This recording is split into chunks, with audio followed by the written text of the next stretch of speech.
Can everybody hear me okay? Yeah. As always said, I'm not a member of a political party, but I'm quite a political animal, as you're just about to hear.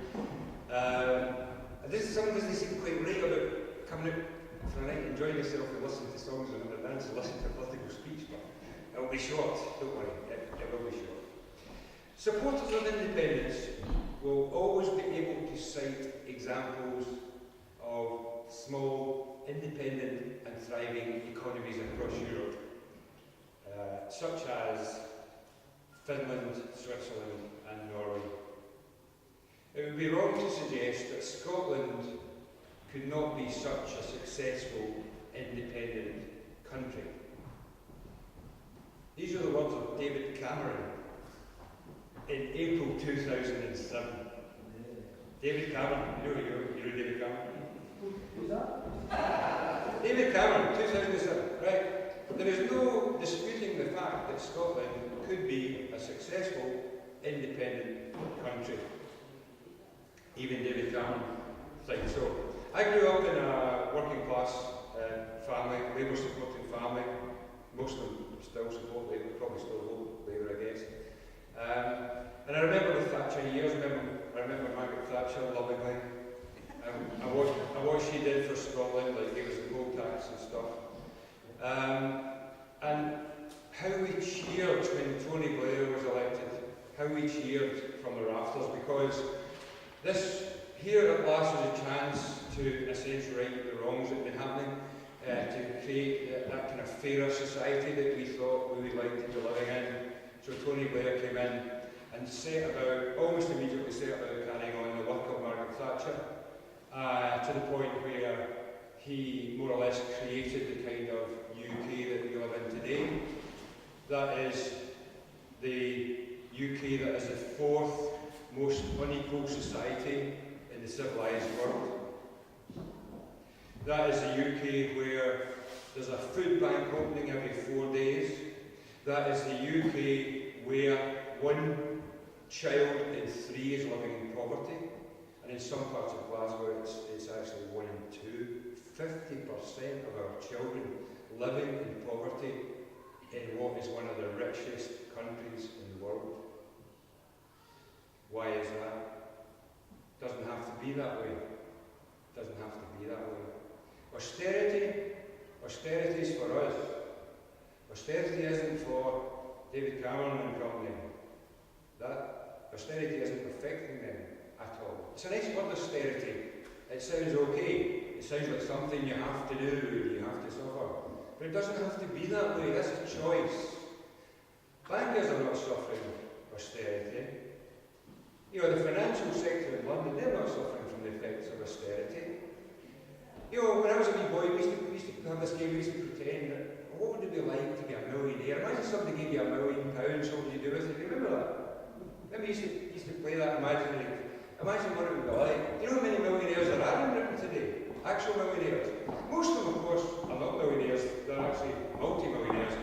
But I wonder if anybody has any idea how many millionaires there are. I'll tell you, roughly 280,000 millionaires in Britain today.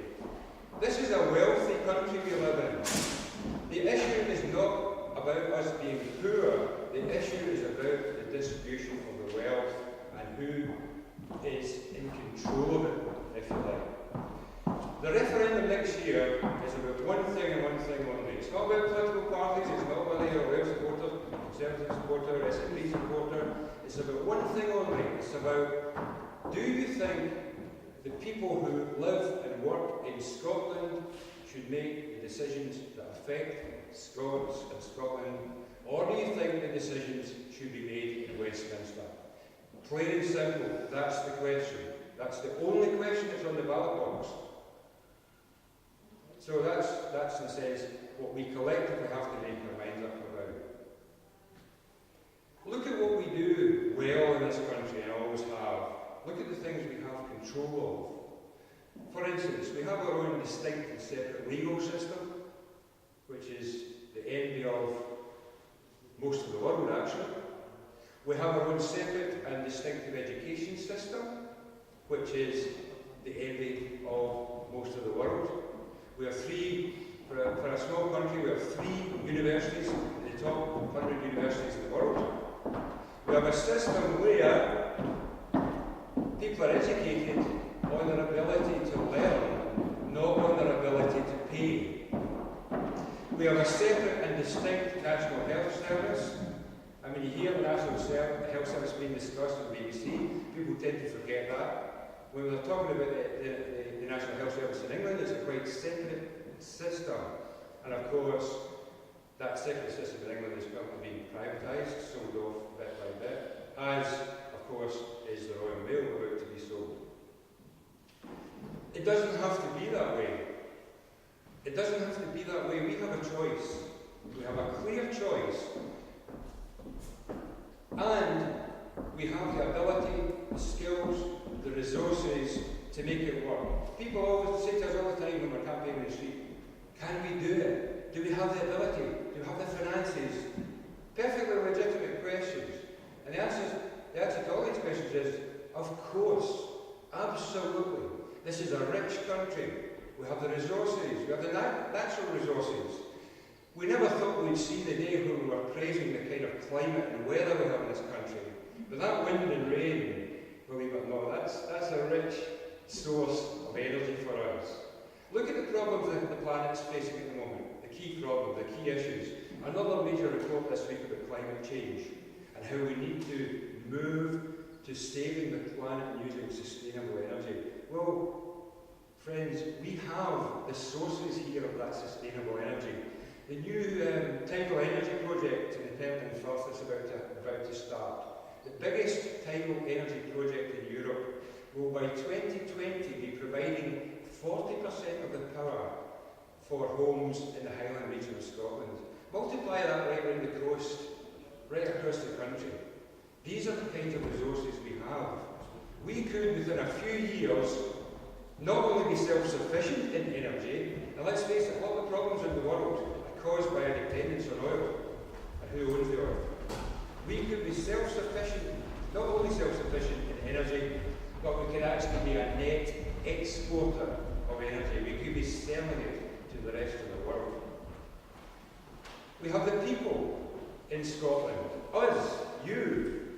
We have the talent, the skills, we always have.